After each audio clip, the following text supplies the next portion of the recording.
In the 1600s and 1700s, Europe experienced a lot of scientific discoveries and progress. They began to understand that the sun was the center of our solar system, and they began to unveil the laws of physics. During this time, people began to believe in progress, that things were getting better and better, and would continue to get better and better. After a lot of scientific progress in the 1600s and the 1700s, a lot of people began to argue that society should be improved as well. They began to argue that all people were equal, that there should not be kings and peasants. They began to argue that all people had rights, like freedom of speech. This period is called the Enlightenment. The United States was created during and was heavily influenced by the Enlightenment. And so we're going to start this video. I can explain how the Enlightenment affected U.S. history. The Enlightenment is the 16 to 1700s in Europe. It's when philosophers promoted ideas of reason, liberty, and tolerance. Reason meaning they argued that you can use logic to come to truth. Liberty meaning they believed that people should have freedom. And tolerance meaning they started arguing that just because you have a different religion than I do, we don't have to kill each other, which was kind of a new idea. People can have different ideas, different opinions, especially about religion, and they can still live among each other without hating each other and trying to kill each other. And much of our scientific progress began to really accelerate during the Enlightenment. And so here's a famous painting. This is by Joseph Wright of Derby in 1766, and it's called A Philosopher Lecturing on the Orrery. And the Orrery is a solar system. So it's a model of the solar system. And you can see this philosopher standing here, and there's like a candle in the center, and it's shining on all their faces.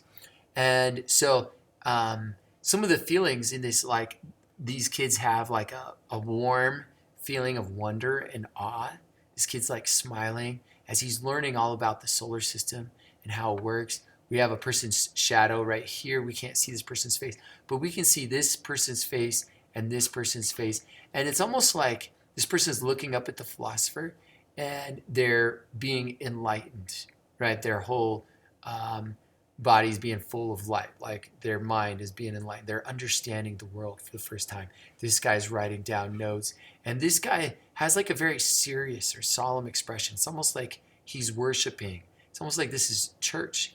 And in many ways, learning and science and knowledge takes on like a religious dimension during the Enlightenment. And so this is just a famous painting that depicts, this period of time in Europe, the Enlightenment. They're starting to understand the world, and it's very sacred to them. And this is during the scientific revolution, right before, during, and after the Enlightenment. So right before and during and after, they're like Galileo he used a telescope. He studied this. He pointed the telescope at the moon, and he pointed the telescope at Jupiter and realized, hey, Jupiter has moons of its own. And so they're starting to understand the solar system and the universe. At this time, they hadn't built the periodic table yet, but they're starting to understand the basic building blocks of the elements. And they're starting to understand by this time that the heart pumps blood that circulates through the body. And so this is just another thing. They're using microscopes, and they realize, that there's things that are live that are really, really small. That's in things like in your teeth and in water. And they're starting to understand this, and they're starting to understand the body closer. And so these are some of the scientific knowledge is starting to just explode and boom right at this time in Europe. And the most famous scientist at this time was Isaac Newton. It's even said, nature and nature's laws lay hid in night. God said, let Newton be, and all was light. And so this is a poet describing Newton. He bringing light to the world. And here's Isaac Newton's,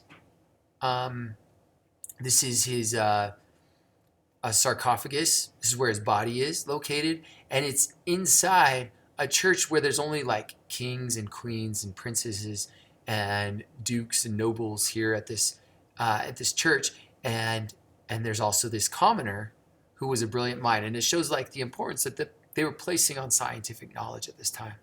And famously, Isaac Newton was looking up at the sun, and an apple fell, and he looked at the apple and he looked at the moon, and he looked at the apple and realized, hey, it's the same force, gravity, that is pulling this apple down, is also holding the moon in its orbit. It's what holds the earth in the orbit around the sun. And he was able to explain all of this mathematically in mathematical equations.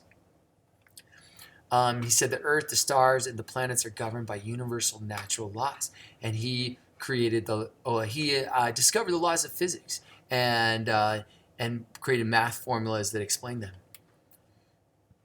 Enlightenment philosophers also wanted to achieve a lot of this social progress. They're like, okay, we made all this scientific progress. Let's also improve as a society. Let's try to create more equality and tolerance and freedom. Let's end superstition, and let's empower people to think for themselves, and let's challenge a lot of the traditions. And so at this time, there were still beliefs in witches and ghosts and magic and things like this that people often seriously believe. And they often believed that people that had a different religion were evil and should be killed. And so during the Enlightenment, you start challenging a lot of these traditional beliefs and start empowering people to think for themselves.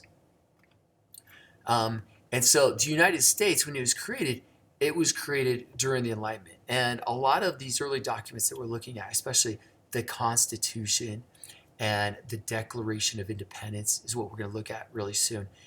These are Enlightenment documents. They portray a lot of Enlightenment ideas.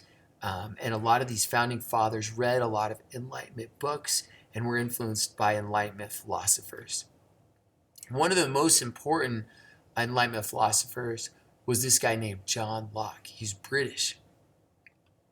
And he argued that there's natural laws that govern the natural world, like the law of gravity, but there's also natural laws that govern human behavior and human nature.